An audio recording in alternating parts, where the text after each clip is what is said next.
kelas 1 bab 1 tentang perguruan Muhammadiyah.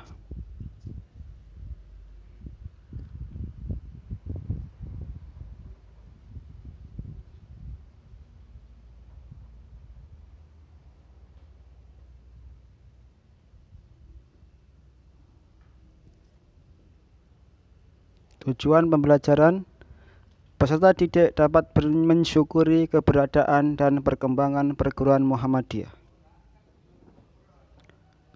Peserta didik dapat menunjukkan sikap rasa memiliki perguruan Muhammadiyah. Peserta didik dapat menjelaskan keberadaan perguruan Muhammadiyah. Peserta didik dapat menganalisa karakteristik perguruan Muhammadiyah. Itulah tujuan pembelajaran untuk bab 1 ini. Peta konsep pembelajaran perguruan Muhammadiyah, fungsi dan tujuan perguruan Muhammadiyah, perkembangan perguruan Muhammadiyah, dan yang ketiga yaitu karakteristik perguruan Muhammadiyah. Maka pada bab kali ini, bab 1 ini tentang perguruan Muhammadiyah ini, kita akan membahas 3 subbab ini, yaitu fungsi dan tujuan perguruan Muhammadiyah. Yang kedua tentang perkembangan perguruan Muhammadiyah, dan yang ketiga yaitu karakteristik perguruan Muhammadiyah.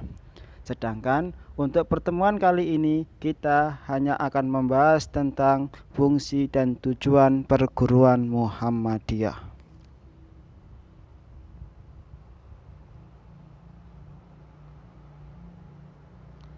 Materi 1 tentang fungsi dan tujuan Muhammadiyah.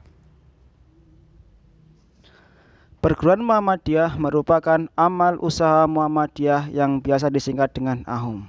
Jadi anak-anak, kalau ada di masyarakat ada tentang AUM, maka itu adalah amal usaha Muhammadiyah.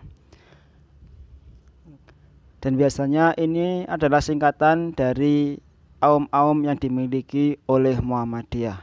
Anak-anak harus tahu, wajib tahu singkatan ini.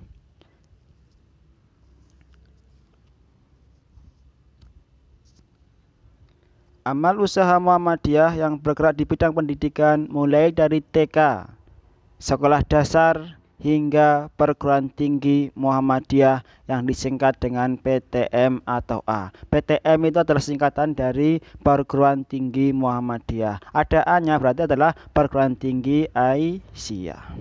Jadi perguruan tinggi Muhammadiyah itu adalah selanjutnya adalah universitas, sekolah tinggi, akbid, dan lain sebagainya. Amal-amal usaha Muhammadiyah ini bergerak adalah untuk mewujudkan salah satu cita-cita dari Muhammadiyah itu sendiri. Perguruan tersebut berfungsi yaitu sebagai media dakwah. Jadi Muhammadiyah memiliki perguruan tinggi, fungsinya yang pertama yaitu adalah sebagai media dakwah. Dakwah kepada siapa? Dakwah kepada siswa, dakwah kepada guru, dakwah kepada orang tua, dakwah kepada masyarakat sekitarnya. Fungsi yang kedua yaitu sebagai tempat perkaderan. Nah, jadi Anda semuanya kalau sekolah di Muhammadiyah, maka diharapkan nanti Anda semuanya itu menjadi kader penerus perjuangan Muhammadiyah. Siapa lagi kalau bukan Anda? Karena Anda yang sekolah di SMA Muhammadiyah. Begitu juga dengan sebagai guru. Guru sebagai media tempat perkaderan. Yang belum kenal Muhammadiyah, maka guru-guru dikenalkan dengan kemuhammadiyaan. Wali murid yang belum mengenal Muhammadiyah, maka dikenalkan dengan kemuhammadiyaan. Itu fungsi yang kedua, perguruan Muhammadiyah berfungsi sebagai tempat perkaderan. Fungsi yang ketiga yaitu sebagai wadah pengabdian dan amal saleh. Jadi perguruan Muhammadiyah itu adalah tempat pengabdian untuk mencari ladang amal saleh nanti di akhirat kelak. Yang keempat yaitu sebagai wujud syukur bermasyarakat dan berbangsa. Yang kelima, sumbangsih dan dharma bakti kepada neraka. Sebagaimana kita ketahui bahwa sikap Muhammadiyah adalah memberi. Muhammadiyah ada sebelum bangsa ini lahir. Sekolah Muhammadiyah ada sebelum Indonesia ini memiliki sekolah. Jadi Muhammadiyah itu adalah memberi sumbangsih dan dharma bakti kepada negara.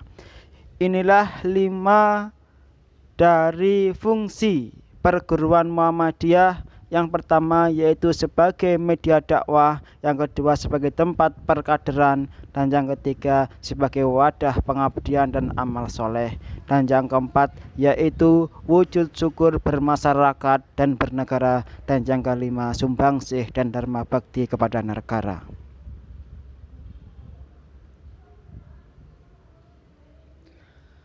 Muhammadiyah sebagai gerakan Islam. Sebagaimana kita ketahui, awal berdirinya Muhammadiyah didirikan yaitu sebagai gerakan Islam. Muhammadiyah sejak didirikan telah menegaskan sebagai gerakan Islam memerlukan sumber daya manusia yang tidak sedikit dan berkualitas untuk meraih tujuan Muhammadiyah. Untuk mengelola keberlangsungan Muhammadiyah, maka tidak hanya diperlukan SDM-SDM yang kecil, tetapi juga diperlukan SDM yang banyak, karena Muhammadiyah ini dari Sabang sampai Merauke dan bahkan juga ada di luar negeri. Maka perlulah namanya SDM-SDM yang unggul untuk meraih tujuan dari Muhammadiyah. Anak-anak sudah tahu belum kira-kira apa itu tujuan Muhammadiyah? Oke, lanjut ya. Nah, ini tujuan dari Muhammadiyah yaitu menegakkan dan menjunjung tinggi agama Islam sehingga terwujud masyarakat Islam yang sebenar-benarnya. Maka inilah salah satu perguruan Muhammadiyah dituntut agar bisa mewujudkan, menegakkan dan menjunjung tinggi agama Islam sehingga terwujud masyarakat Islam yang sebenar-benarnya.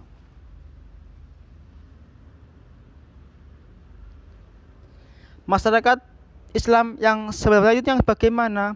Maka sesuai dengan pedoman hidup Islami warga Muhammadiyah, maka masyarakat Islam yang sebenarnya itu adalah masyarakat yang dapat menyeimbangkan antara kewajiban dan haknya, baik kewajiban dan hak kepada Allah Subhanahu wa taala maupun kepada sesama manusia dan makhluk lainnya.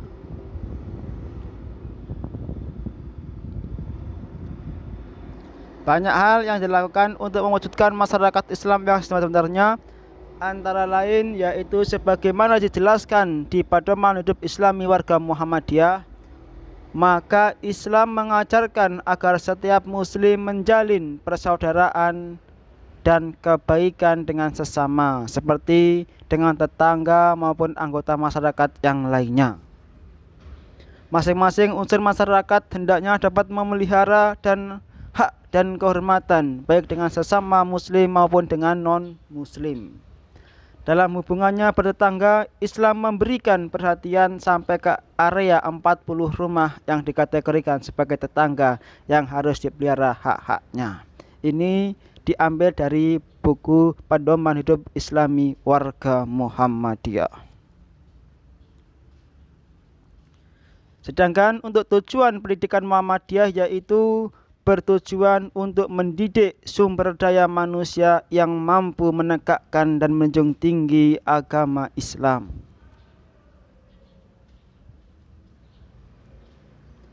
Oke anak-anak, pada pertemuan kali ini cukup sekian. Untuk pertemuan selanjutnya kita akan membahas tentang perkembangan perguruan Muhammadiyah. Terima kasih. Wassalamualaikum warahmatullahi wabarakatuh.